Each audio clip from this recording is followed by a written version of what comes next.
Still hot, still humid, maybe a little less hot over the next few days for some, but we also have the opportunity for a few severe storms, maybe some thunderstorm complexes at night. Let's talk about in the Hump Day edition of the Texas Weather Roundup.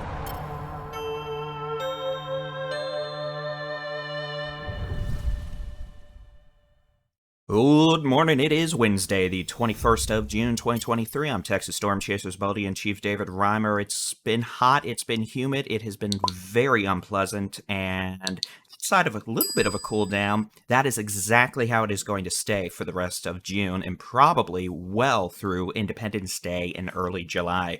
We are going to have to deal with a few thunderstorm chances, and unfortunately, the forecast is not all that clear in regards to those, even with storms expected later today. We'll try to tell you what we know and not fib and lie our way through what we don't know. All right, here's the severe weather outlook for this afternoon through tonight into early Thursday morning from the Storm Prediction Center. A couple things to note. Level 1 risk, that's about a 1 in 10 to a 1 in 20 chance for a severe storm within 25 miles of your location, outlined in green, or backdropped in green, whatever the word is, across pretty much all the way from the Concho Valley and the Edwards Plateau through the hill country, south central Texas, the Brazos Valley, southeast Texas, all the way back up through central Texas, north Texas, Texoma, back west into west Texas. All right. Level 2 risk in yellow, that's about a 1 in 5 to a 1 in 6 chance for scattered severe storms this afternoon and tonight. And that's across the big country, western north Texas, northwest Texas, west central Texas, and pretty much the eastern 2/3 of the Texas Panhandle, roughly from Dumas down to Amarillo, all the way down towards...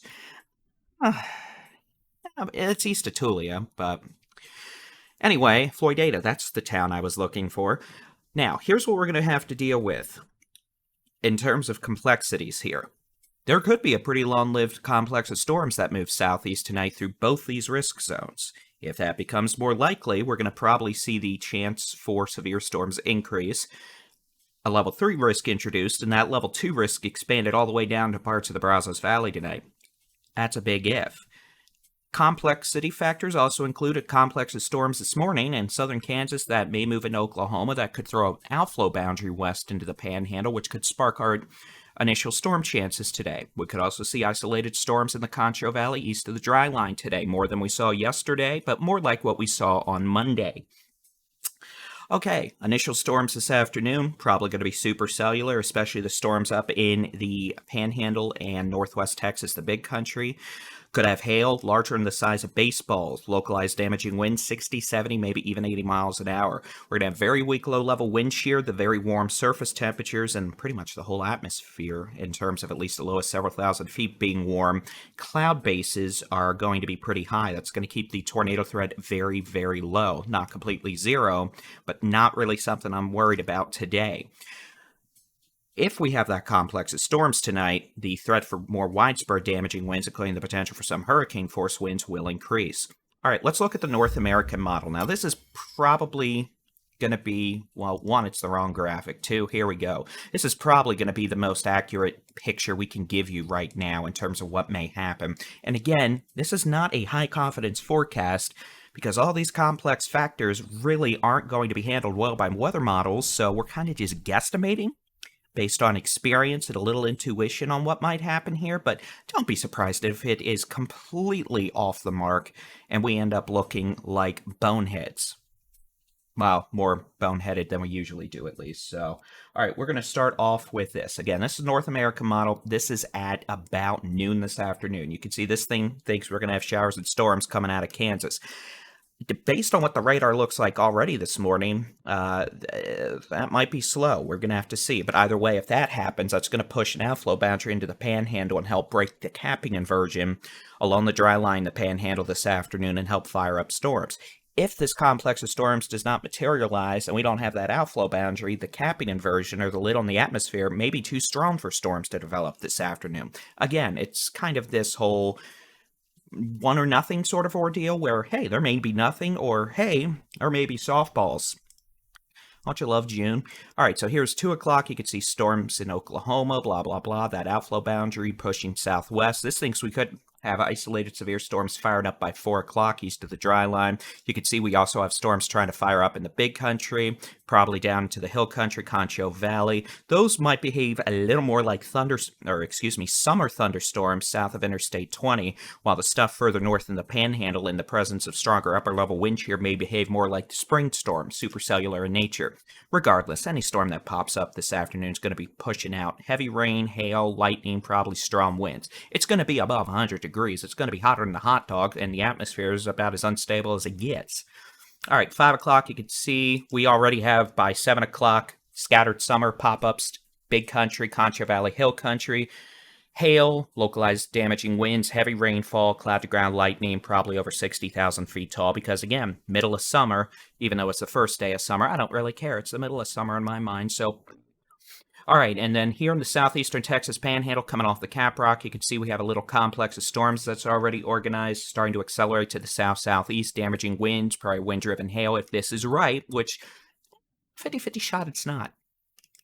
And then here we go. Then you can see by 9 o'clock, accelerating southeast, we have strong low-level instability, low-level jet or winds above the ground here, helping to pump all those storms full of moisture and instability, and that's why we do this. And they just shove southeast all night, and we end up with a big old nasty cluster of storms, pretty much moving southeast tonight into Thursday morning, pretty much making it to the upper Texas coast by sunrise. And again, if this is right, that's going to have damaging winds, at least until it gets through the big country in North Texas.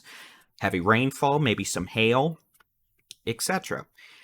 If this is right, and again, I'm not saying this is going to happen for sure. I'm just saying this is one plausibility here. The other is the cap's too strong, not a thing forms in the Panhandle, or, you know, we don't end up with this big southeastward moving complex of severe storms tonight. But given the fact, if we do have storms develop and they do grow up into a cluster, there's not much stopping them until they get to the Gulf Coast tomorrow morning because of how unstable the atmosphere is across the state tonight. I mean, this is kind of what we deal with in the summer, especially if we're right on the edge of a heat dome here and we have those strong northwest winds aloft that help push those storms southeast.